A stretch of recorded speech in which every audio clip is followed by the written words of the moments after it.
Operation Midnight Jackal, or simply known as Midnight Jackal, was a first of two major political scandals that took place in the first term of Pakistani Prime Minister Benazir Bhutto in 1988-89. That was a plot of ISI's internal wing to assist the vote of no confidence movement in the parliament to pave the way for new elections in favor of conservative politicians.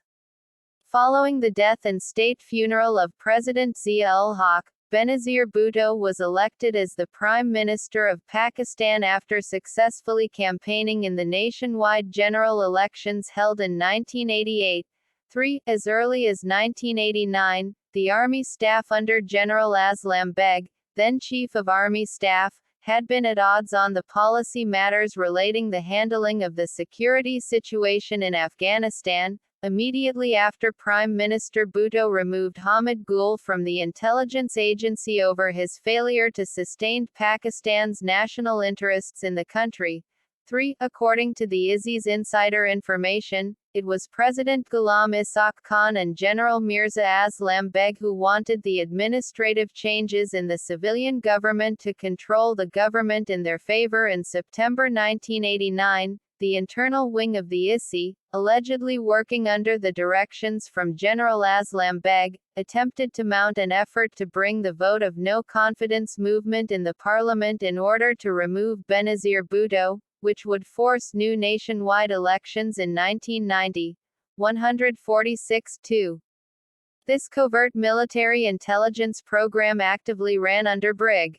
Imtiaz Ahmad, then Additional Director General of the Internal Wing, who oversaw with Major Amir the FIA agent on counterintelligence for counterintelligence and exposure. Despite its covert nature and secrecy, the Intelligence Bureau (IB) under its director Masood Khan was able to track the program based on the benefited secret information on the activities of the internal wing on political matters.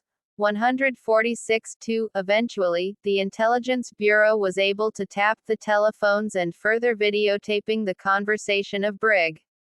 Imtiaz Ahmad and Major Amir trying to financially influence and convince the two senior parliamentarians belonging on the platform of the Pakistan People's Party. When the scandal exposed in the civil society by the IB through the news media, the major allegations were directed toward General Aslam Beg, then Army Chief, and also implicating President Ghulam Ishaq Khan and S.R. Kalu, then Director ISI.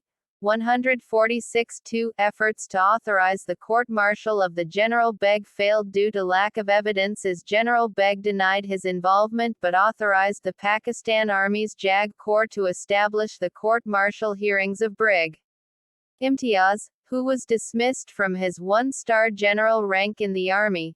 5-4. Military investigations and prosecution leveled charges and held Amir Khan responsible of this scandal, who later testified in his court hearings that the primary objective were to support Nawaz Sharif, as the establishment was said to have liked or preferred Sharif as a country's prime minister, and was a part of his political camp.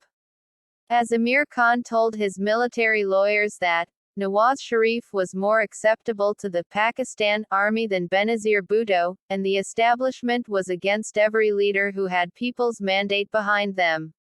They prefer weak leaders like Sharif, which the army could control. Despite the fact the scandal was exposed, the conspiracies against Prime Minister Benazir Bhutto continued until another political scandal was reported in 1990.